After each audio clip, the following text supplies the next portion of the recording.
अबू जी खुदा दी कसमें तुहाडे नाल ते दुनिया ही अपनी सी तुहाडे नाल ते बड़ियां बहारां सी होए होए होए तेरे नाल बहार सी दुनिया ते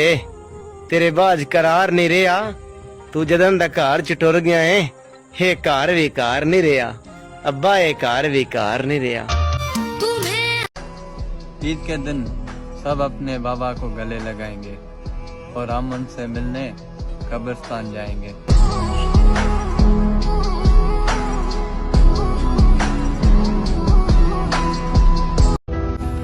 जींदे कोई नहीं कदर करेंदा इत मर पोमू लाश ते आ खड़ देन